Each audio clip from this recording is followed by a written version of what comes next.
Good morning guys, welcome again sa ating channel Pandoy Small World. Ngayon mga kapandoy, bibigyan ko kayo ng update dito sa ating fish pan dito sa bukid, na kung saan ilang beses kong sinasabi sa inyo doon sa aking mga naunang vlog na tayo nga ay nagsimula sa concrete pan, at pagka nagtag-ulan ay lalagay na tayo ng hito sa ating earth pan, na kung saan ay tumatagal ng 6 months ang pagkaroon ng tubig nito dahil ito ay bukal. At pagka sumapit na ang February, ito ay magsisimula ng kumonti yung tubig. Sa ngayon mga kapandoy, ang update natin at talagang confirm ko ngayon na ang overfeeding ay talagang malaking faktor sa pagkamatay ng ating mga fingerlings. Bakit kano nyo mga kapandoy? Tignan natin tong mga hito na pinakain natin na malalaki na. Itong portion na ito kapandoy, nung mga nakaraan ay ilang beses nating nilinis mula sa lumot. Nilinis natin last week to, pero ngayon hindi na tinubuan ng lumot. Nilinis natin ng husto 1 week. Unlike nung maliliit pa yun nandito, na talaga yung lumot ay mabilis. Maliliit pa yung isda, mabilis lumami. Kahit nalinisin mo after 3 days, 1 week, talagang ang magiging itsura. Ito kapandoy. Bakit kapandoy hindi natin nilinis tong kabila? Dahil naglagay tayo ng comparison mga kapandoy. Itong dalawang to parehas na mabilis na tinutubuan ng lumot. Yan o. Yan, hindi ko nilinis. Ito yung nilinis ko. Pero yung isda mga kapandoy ay malalaki na. Ngayon, 1 week na, hindi na tinutubuan. Ngayon dahil sa bukal siya, malinaw, nakita ko yung mga sandangkal na sandangkal na, mga 12 inches na. Pag na-overfeed mo, makikita mo nandun, kitang-kita mo na nakatingala. Ibig sabihin mga kapandoy, dahil malaki sila, namamanis pa nila yun nandun sa tiyan nila. Kaya lang halos hindi sila makagalaw. Andun, nilang piraso na ito nakita ko rito. Ngayon, kung dadalhin mo doon sa mga maliliit yon na masilan pa, pagka doon na nagkakaroon ng mortality.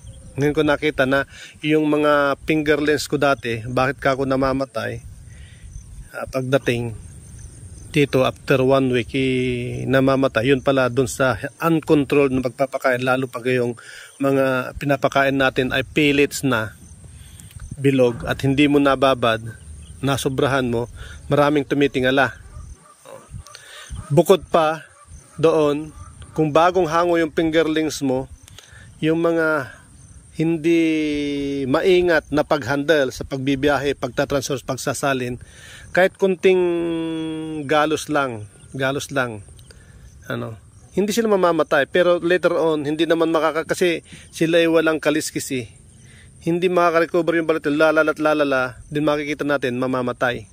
Nakita ko na rin doon sa isang area rito nung time na nag-sorting ako. Pero another video yun mga kapandoy, abangan nyo paano nagkaroon ng, dahil sa pagsusorting ko ay maraming namatay. Abangan nyo mga kapandoy yung ating video regarding doon. Pero sa ngayon, itong area na ito, itong dalawa na ito, malaki comparison. Ito hindi na tinubuan kasi malalaki na yung isda nito, yung hito nito. Ibig sabihin, maaring naagad na nila, hindi na umaano yung lumot. Dito kasi mga kapandoy, kung nakakasama ba, hindi, yung lumot hindi, another video. Pero dito kapandoy, confirm natin mga kapandoy na makikita natin yung mga isda rito, pag na-overfeed mo, kahit malalaki na sila, titingala at titingala. So ingat tayo mga kapandoy sa ating mga fingerlings, sa mga baguhan na dumaan kagaya ko. Hindi porket kumakain yung mga isda natin ay masaya na tayo. Makikita natin pag nagpakain tayo, mga ilang minuto, lalo pag tuyo, titingala yung ating mga hito. Pag hindi nakayanan, hito yun dahil hindi sila makahinga or ano ba na mangyayari doon sa loob ng kanilang intestine. Sanhi yun ng kanilang pagkamatay. Ngayon mga kapandoy, para lalong hindi sila alam na natin overfeed or hindi natin na-control at maraming tumingala, iwasan natin na yung ma-shock sila, ibig sabihin mabigla. Dahil mga kapandoy, ang update ko rin regarding dun sa nakikita ko na halimbawa nagpakain ako, lalo yung mga malalaki, nakita ko dati dun sa ating mga unang vlog, sa unang mga vlog natin, babalikan natin, na kapag nagpakain ako, after 30 minutes nag-decrease ako ng tubig, makikita mo na nararamdaman ng mga hito na nababawasan yung tubig nila dahil mga busog sila. Ang ginagawa nila yung nandun sa tiyan nila, malaki nito, yung mga nasa tiyan nila na hindi pa gaanong natunaw, nilalabas nila yung kapandoy, lumulutang, dumadami, nangyayari yun. Namamalis na. Kaya yung mga maliliit natin, pagka ganun na na-overfeed sila, iwasan natin na sila ay ma-disturb. Pag na-disturb, asahan natin mga kapandoy, magkakaroon ng mortality. So yun ang natin na pag-aralan sa ating halos mag-iisang taon na pag-aaralan ng ito, pinag-aaralan natin. Dahil nga next year mga kapandoy, may mga area pa rito na hindi ko na-develop, yan ay expand. At next year binabalak ko na rin na maglagay ng rito, tilapia. Dahil nakita ko na bago ako nagpakawala dito ng hito, fingerlings, at naunang nagkaroon ng tubig, yung mga tilapia na galing doon sa baba ay nakapasok dito. Maliliit pa yun mga kapatid, nakita ko. Sabi ko pwedeng sabayan na ng fingerlings, pero fingerlings na ito. Pero nung nagsorting ako, nakita ko na napag-ulaman ko. At yun yung parang dahil na nag-undergo tayo sa seminar, parang yun yung lahi na sinasabi na mulibicus. May matataba sila. Yung pinakita sa akin na figure, mulibicus. So mga kapandoy, yun ang update natin regarding doon sa ating overfeeding. Wag na tayong mag-overfeed sa ating mga alaga, lalo kung malilit sila. Pag malalaki na katulad ng 12 inches na inano ko nga rito, pwede na yon na medyo ma-overfeed. Kaya lang, tignan din natin. Kasi ang hito, lalo't marami sila, kapag nagsaboy ka, kahit busog yan, kakain at kakain yan.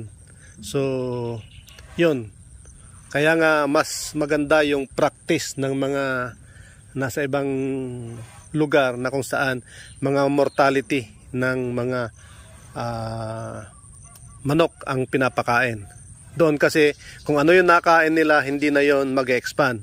Unlike sa feeds, lalo pag tuyo natin nilagay, alam naman natin ng feeds, pagka tuyo yan at nilagyan mo ng tubig, nag-expand pa sa tiyan. At kung busog na sila at nag-expand pa, yon ang nagiging cause para hindi sila makagalaw. At kung hindi makayanan ng kanilang katawan, doon nagkakaroon ng mortality, lalo sa mga maliliit no mga fingerlings natin. Sana mga kapandoy, tayo ay nakapagbigay, nakatulong sa mga nag-uumpisa, na kung maaari, ibabad natin ng mga ilang minuto yung ating bibigay na feeds bago natin na ipakain para hindi mag-expand at hindi mamatay yung ating mga mahalagang ito. Mga kapandoy, ang ating mga fingerlings, peso sa bawat pulgada ang bili natin. Kaya kung kumuha ka ng 4 inches, 4 pesos sa isang piraso. At kung yun ay mamamatay lang, at talo na tayo. So mga pandoy, once again,